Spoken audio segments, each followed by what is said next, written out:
जय हिंद दोस्तों। आज के इस इम्पॉर्टेंट लेक्चर में हम सभी डिस्कस करने वाले हैं 14 नवंबर 2025 के करेंट अफेयर्स को। तो आप इस पूरे लेक्चर को बहुत ही ध्यान से लास्ट तक जरूर देखिएगा। लास्ट में आपसे क्वेश्चन पूछा जाएगा जिसका आंसर कमेंट बॉक्स में बताना है। तो चलिए आज के पहले और इम्पॉर्टेंट क्वेश्चन को डिस्कस करते हैं। पहला क्वेश्चन है, भारत को वैश्विक जलवायु जोखिम सूचकांक 2025 में कौन सा स्थान प्राप्त हुआ है? तो भारत को 15वां स्थान प्राप्त हुआ है। तो अभी जो ग्लोबल क्लाइमेट रिस्क इंडेक्स 2025 जारी किया गया है, इसमें भारत को 15वां स्थान मिला है। जर्मन वॉच द्वारा जारी 2025 के ग्लोबल क्लाइमेट रिस्क इंडेक्स में भारत ने अपनी रैंकिंग में काफ़ी सुधार किया है। तो अब भारत लंबी अवधि के जोखिम में 9वें और सालाना जोखिम में 15वें स्थान पर पहुंच चुका है। इस सूचकांक का उद्देश्य ये है कि देशों पर चरम मौसम घटनाओं जैसे बाढ़, चक्रवात, सूखा, हीट वेव के मानवीय और आर्थिक प्रभाव को मापना। यानी हम सरल भाषा में ये बोल सकते हैं कि जो प्राकृतिक आपदा होती है उसका किसी देश पर क्या प्रभाव होता है, इसके आधार पर ये रैंकिंग जारी की जाती है। दोस्तों, वैश्विक जलवायु जोखिम सूचकांक 2025 में सबसे अधिक प्रभावित टॉप 3 कंट्री की अगर हम बात करें तो इसमें पहले स्थान पर ब्राज़ील, दूसरे पर ग्रीस, तीसरे स्थान पर लीबिया रहा है। कुछ इंपॉर्टेंट रिपोर्ट और इंडेक्स भी डिस्कस करते हैं। तो हुरुन ग्लोबल यूनिकॉर्न इंडेक्स 2025 में अमेरिका टॉप पर रहा है, भारत को तीसरा स्थान मिला है। हैनले पासपोर्ट इंडेक्स 2025 में सिंगापुर टॉप, भारत को 85वें स्थान मिला है। वैश्विक शांति सूचकांक 2025 में आइसलैंड टॉप और भारत को 115वां स्थान मिला है। वैश्विक ऊर्जा संक्रमण सूचकांक 2025 में स्वीडन टॉप, भारत को 71वां स्थान मिला है। ग्लोबल जेंडर गैप इंडेक्स 2025 में आइसलैंड टॉप, भारत को 131वां स्थान मिला है। जलवायु परिवर्तन प्रदर्शन सूचकांक 2025 में डेनमार्क को चौथा, भारत को 10वां स्थान मिला है। मानव विकास रिपोर्ट 2025 में आइसलैंड टॉप और भारत को 130वां स्थान मिला है। विश्व प्रेस स्वतंत्रता सूचकांक 2025 में नॉर्वे टॉप पर रहा है, भारत को 151वां स्थान मिला है। वैश्विक नेटवर्क तत्परता सूचकांक 2025 में भारत को 36वां स्थान मिला है। वर्ल्ड हैप्पीनेस रिपोर्ट 2025 में फिनलैंड टॉप और भारत को 118वां स्थान मिला है। 19वीं द वेल्थ रिपोर्ट 2025 में अमेरिका टॉप, भारत को चौथा स्थान मिला है। विश्व प्रतिस्पर्धात्मकता रैंकिंग 2025 में स्विट्जरलैंड टॉप और भारत को 41वां स्थान मिला है। IMD स्मार्ट सिटी इंडेक्स 2025 में ज्यूरिख टॉप पर रहा है और दिल्ली को 104 और मुंबई को 106वां स्थान मिला है। क्वेश्चन की तरफ बढ़ते हैं। क्वेश्चन क्या है, हिंदी का बाल साहित्य पुरस्कार 2025 किसे प्रदान किया गया है? तो सुशील शुक्ला जी को हिंदी का बाल साहित्य पुरस्कार 2025 प्रदान किया गया है। तो अभी इन पुरस्कारों की घोषणा की गई थी, जिसमें हिंदी का बाल साहित्य पुरस्कार मिला है सुशील शुक्ला जी को। तो दोस्तों, जो बाल साहित्य पुरस्कार हैं ये साहित्य अकादमी के द्वारा प्रदान किए जाते हैं। तो 14 नवंबर 2025 को यह प्रदान किए जाएंगे। पुरस्कार विजेताओं को एक कांस्य पट्टिका दी जाएगी और 50,000 रुपये भी प्रदान किए जाएंगे। दोस्तों, ये वार्षिक पुरस्कार हैं, यानी हर साल प्रदान किए जाते हैं। तो इस साल भी ये प्रदान किए जा रहे हैं और ये पुरस्कार किसके द्वारा प्रदान किए जाएंगे? तो जो साहित्य अकादमी के वर्तमान में अध्यक्ष हैं माधव कौशिक जी, उनके द्वारा प्रदान किए जाएंगे। तो इस वर्ष 24 भारतीय भाषाओं में ये पुरस्कार प्रदान किए जा रहे हैं। चलिए कुछ इम्पोर्टेंट विजेता डिस्कस करते हैं बाल साहित्य पुरस्कार के। तो अंग्रेजी का जो बाल साहित्य पुरस्कार दिया गया है ये नितिन कोसलप्पा MP को दिया गया है। उनकी रचना दक्षिण South Indian myths and fables retold के लिए। हिंदी का दिया गया है सुशील शुक्ला जी को, उनकी रचना 1/12 को। संस्कृत का दिया गया है प्रीति R पुजारा को, वल विश्वम के लिए। असमिया का दिया गया है सुरेंद्र मोहन दास को।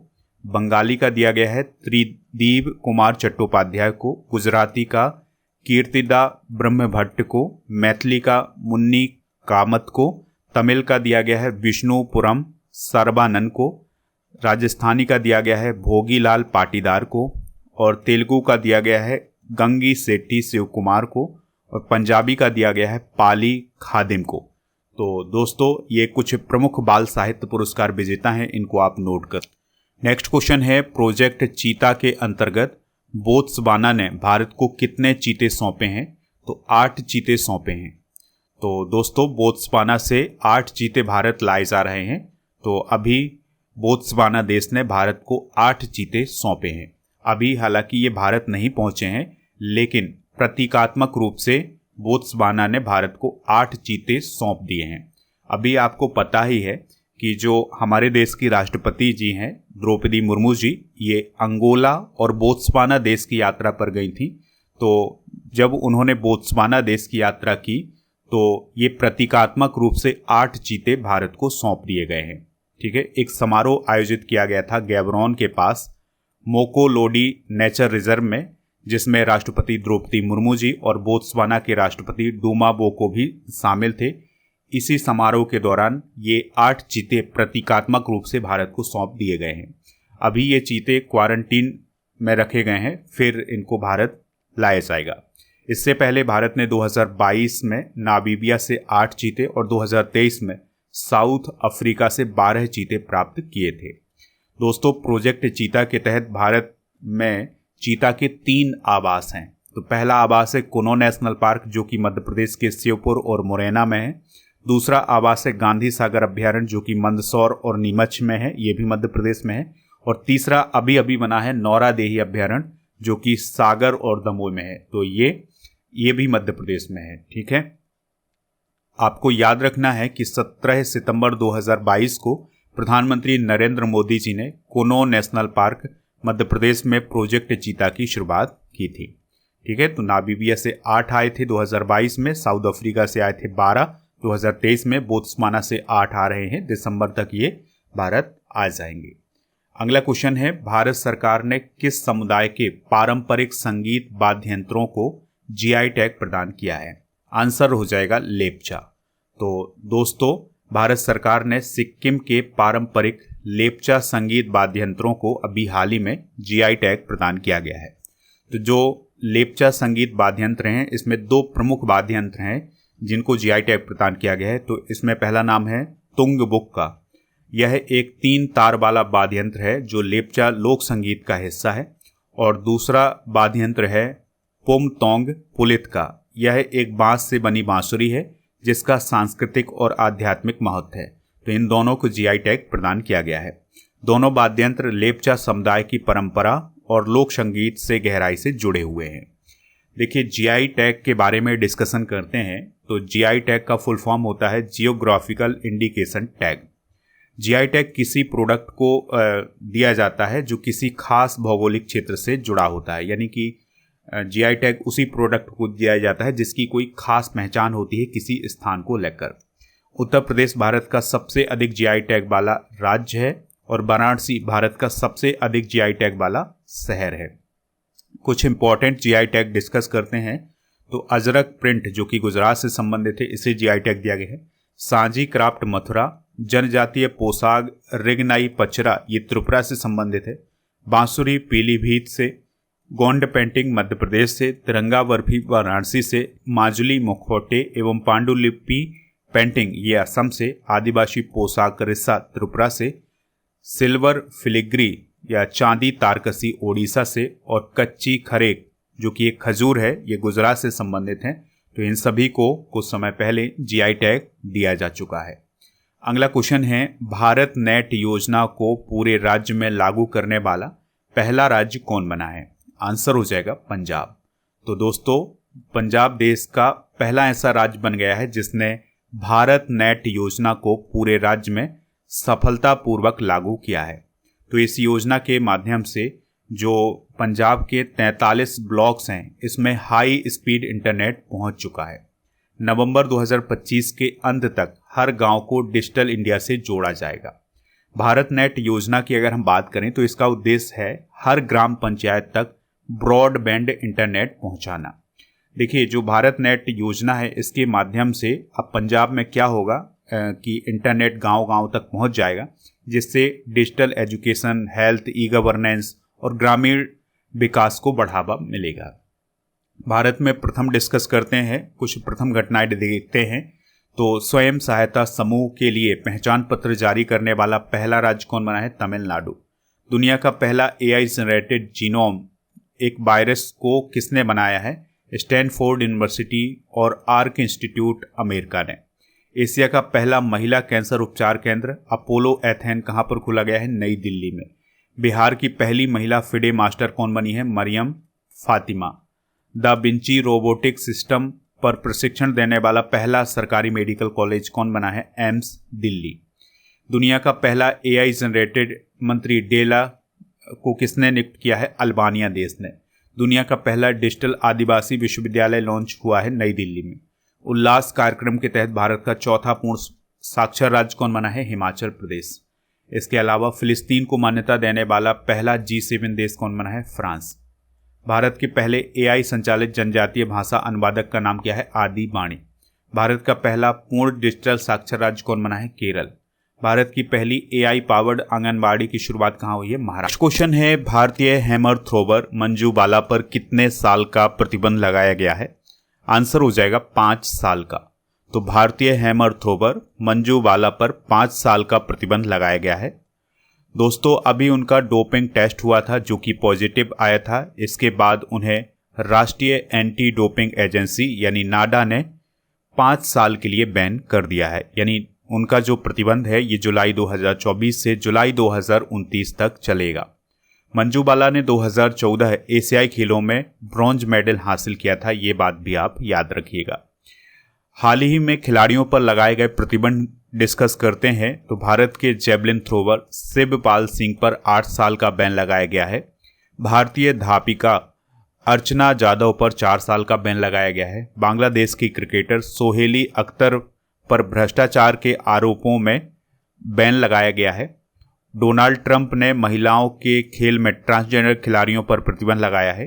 रूसी टेनिस स्टार डेनियल सेबलेव पर डोपिंग के कारण 2 साल का बैन लगाया है। अमेरिकी धावक एरियन नाइटन पर 4 साल का प्रतिबंध लगा है। नेक्स्ट क्वेश्चन है, किसने न्यूरो टेक्नोलॉजी के लिए दुनिया का पहला वैश्विक नैतिक ढांचा अपनाया है? आंसर हो जाएगा यूनेस्को। तो दोस्तों, यूनेस्को ने न्यूरो टेक्नोलॉजी के जरिए दुनिया का पहला वैश्विक नैतिक ढांचा अपनाया है और ये 12 नवंबर 2025 से लागू हुआ है। इसका उद्देश्य ये है मानव मस्तिष्क व न्यूरल डेटा की सुरक्षा करना। इसमें मानसिक गोपनीयता और विचार की स्वतंत्रता को संरक्षित किया गया है। यह सुनिश्चित करेगा कि किसी भी तकनीक से व्यक्ति के विचार या न्यूरल डेटा का दुरुपयोग ना हो। न्यूरो टेक्नोलॉजी की अगर हम बात करें तो इसमें ऐसे उपकरण और प्रक्रियाएं शामिल हैं जो मानव मस्तिष्क और तंत्रिका तंत्र से सीधे जुड़े रहते हैं। यूनेस्को की बात हुई है तो इसका फुल फॉर्म होता है united nation educational scientific and cultural organisation. 1945 में इसकी स्थापना हुई थी। मुख्यालय इसका पेरिस फ्रांस में है। महानिदेशक हैं खालिद अल एनानी। इसका उद्देश्य है शिक्षा, विज्ञान, संस्कृति और विश्व धरोहरों का संरक्षण। भारत 1948 से यूनेस्को का संस्थापक सदस्य है। अगला क्वेश्चन है, किस राज्य में भारतीय सेना द्वारा ब्रह्मशिरा अभ्यास आयोजित किया गया है? आंसर हो जाएगा गुजरात। तो ब्रह्मशिरा अभ्यास भारतीय सेना द्वारा गुजरात के रण और क्रीक सेक्टर में किया गया है। यह अभ्यास त्रिसेवा अभ्यास त्रिशूल का एक पार्ट था। इसमें थल सेना, नौसेना, वायुसेना, तटरक्षक बल और BSF ने भाग लिया है। इसका उद्देश्य भूमि, समुद्र और वायु में संयुक्त क्षमता को परखना था। अगला क्वेश्चन है, राष्ट्रीय जनजातीय फिल्म महोत्सव और कार्निवल का आयोजन कहाँ हुआ है? आंसर हो जाएगा इम्फाल में। तो भगवान बिरसा मुंडा की जयंती जो कि 15 नवंबर को मनाई जाती है, तो इस उपलक्ष्य पर जनजातीय गौरव वर्ष समारोह के अंतर्गत मणिपुर के इम्फाल में राष्ट्रीय जनजातीय फिल्म महोत्सव और कार्निवल का शुभारंभ हुआ है। इसमें 9 राज्यों की 23 जनजातीय फिल्में प्रदर्शित की जाएंगी। 9 राज्य कौन कौन से हैं? महाराष्ट्र, ओडिशा, पश्चिम बंगाल, असम, अरुणाचल प्रदेश, मेघालय, मिजोरम, नागालैंड और मणिपुर। महोत्सव 12 से 15 नवंबर तक आयोजित किया जा रहा है। इस महोत्सव में 23 जनजातीय फिल्में प्रदर्शित की जा रही हैं। महोत्सव का उद्देश्य जनजातीय सिनेमा, संस्कृति और रचनात्मक अभिव्यक्ति को बढ़ावा देना, यानी कि जो जनजातीय फिल्में हैं या जनजातीय सिनेमा है उसको बढ़ावा देने के लिए ये समारोह या ये महोत्सव आयोजित किया गया है। नेक्स्ट क्वेश्चन है, विश्व मधुमेह दिवस कब मनाया जाता है? तो हर साल 14 नवंबर को यह दिवस मनाया जाता है, क्योंकि 14 नवंबर को इंसुलिन की खोज करने वाले वैज्ञानिक फ्रेडरिक वेंटिंग का जन्म दिवस होता है। तो इस दिन को याद करने के लिए ही विश्व मधुमेह दिवस 14 नवंबर को मनाया जाता है। इंसुलिन के बारे में आपको याद रखना है कि इसका इस्तेमाल डायबिटीज के रोगियों के द्वारा किया जाता है। 2025 की थीम क्या है? Diabetes across life stage, strengthening integrate care for diabetes management. ICMR की एक रिपोर्ट है 2023 की। तो इसके अनुसार भारत में 10.1 करोड़ लोग मधुमेह यानी डायबिटीज से पीड़ित हैं।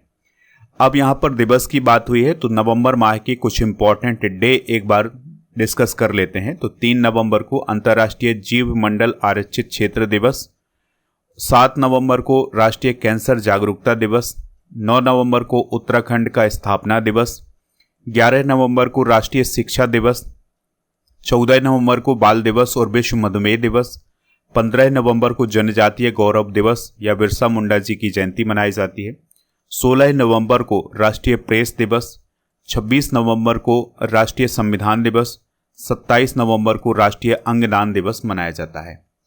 दोस्तों, इस प्रकार से हमने आज के करेंट अफेयर्स को डिस्कस कर लिया है। आप स्टडी करके ऐप को इंस्टॉल कर लें तो यहाँ पर 12 महीने के करेंट अफेयर्स की ई बुक मिल जाएगी और टेस्ट सीरीज भी मिल जाएगी। टेस्ट सीरीज अभी लॉन्च की गई है तो इसको प्राप्त कर सकते हैं। इसके अलावा आपको बता दें कि जो टेस्ट सीरीज वाला ऑप्शन है यहाँ पर 10,000 topic wise all subject GK GS की टेस्ट सीरीज मिल जाएगी, जिसमें आपको हर एक विषय की टेस्ट मिलेंगे। 10,000 से अधिक क्वेश्चन आपको यहाँ पर मिलने वाले हैं। तो आप इस टेस्ट सीरीज को जरूर ज्वाइन करें। कंप्यूटर स्पेशल टेस्ट सीरीज भी आपको ऐप पर मिल जाएगी। इसके अलावा ऐप पर डेली करेंट अफेयर्स का टेस्ट और मॉक टेस्ट भी आपको करेंट अफेयर्स का यहाँ पर मिलेगा। दोस्तों, आप ऐप पर लास्ट 6 मंथ के करेंट अफेयर्स की ebook, monthly current affairs की ebook, yearly current affairs की ई बुक भी प्राप्त कर सकते हैं, हिंदी और इंग्लिश दोनों मीडियम में। स्टडी करके ऐप पर आपको प्रीमियम कोर्स वाला ऑप्शन मिलेगा, जहां पर आपको राजा गुप्ता सर का जो अर्जुन जीएस फाउंडेशन बैच है ये मिल जाएगा। तो इसको ज्वाइन कर सकते हैं। इस बैच को ज्वाइन करने के लिए आपको कूपन कोड यूज करना है NOV600। इस कोर्स की वैलिडिटी है 3 साल की। इसमें polity, geography, economics, science, history in सभी टॉपिक को विस्तार से समझाया गया है।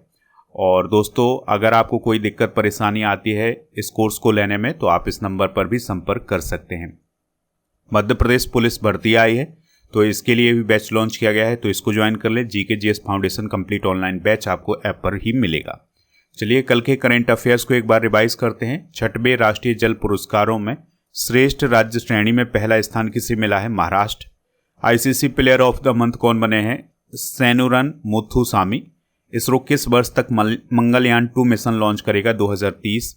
COP32 जलवायु शिखर सम्मेलन 2027 का आयोजन कहाँ होगा? तो इसका आयोजन इथियोपिया में होगा। कहाँ पर दोस्तों? इथियोपिया में। भारत और वियतनाम संयुक्त सैन्य अभ्यास बिनबैक्स 2025 कहाँ आयोजित हुआ है? तो ये हनोई में हुआ है। भारत की पहली मेगावाट घंटे पैमाने की वेनेडियम फ्लो बैटरी का उद्घाटन कहाँ किया गया है? ग्रेटर नोएडा। रियल टाइम पैसों के लिए NPCI इंटरनेशनल पेमेंट लिमिटेड और किस देश की बेनिफिट कंपनी ने साझेदारी की है? बहरीन। किस राज्य के हर जिले में वृद्धाश्रम खोले जाएंगे? नागालैंड। प्रधानमंत्री नरेंद्र मोदी 11 से 12 नवंबर को किस देश की यात्रा पर गए थे? भूटान। ऐश्वर्य प्रताप सिंह तोमर ने ISSF विश्व चैंपियनशिप 2025 में कौन सा मेडल जीता है? सिल्वर।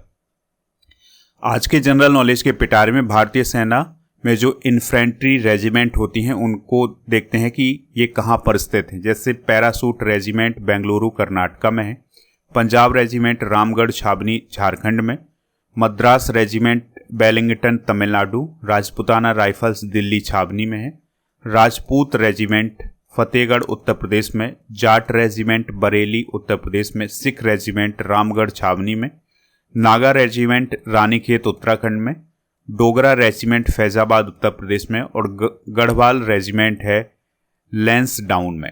तो दोस्तों, ये हैं भारतीय सेना की इन्फेंट्री रेजिमेंट। कल के करेंट अफेयर्स में आपसे पूछा गया था विश्व कैंसर दिवस कब मनाया जाता है? तो ये 4 फरवरी को मनाया जाता है। तो लगभग सभी लोगों ने इसका आंसर 4 फरवरी बताया हुआ है। आज आपके लिए क्वेश्चन है, भारतीय सेना दिवस प्रत्येक वर्ष कब मनाया जाता है? जो भी इसका राइट आंसर हो कमेंट बॉक्स में जरूर बताएं और ऐप को इंस्टॉल जरूर करें। यहाँ पर आपको PDF, ebook, test series ये सभी मिल जाएगा। और दोस्तों ऐप पर आपको जो मंथली करेंट अफेयर्स की ई बुक है उसका पैकेज भी मिल जाएगा। तो पैकेज प्राप्त कर सकते हैं, उसके लिए कूपन कोड यूज करना है पैकेज 100। और आपको बता दें कि टेलीग्राम चैनल को जरूर ज्वाइन करें जिसका नाम है स्टडी कर ऑफिशियल। जीके जीएस की ये सभी ई बुक आपको ऐप पर मिलेंगी। 1000 स्टैटिक जीके की PDF, 1000 topic wise current affairs की PDF, ये सभी आपको ऐप पर मिल जाएंगी। इसके अलावा ऐप पर आपको 4000 से अधिक टेस्ट मिलेंगे 1 साल की वैलिडिटी के साथ टेस्ट पास वाले ऑप्शन पर।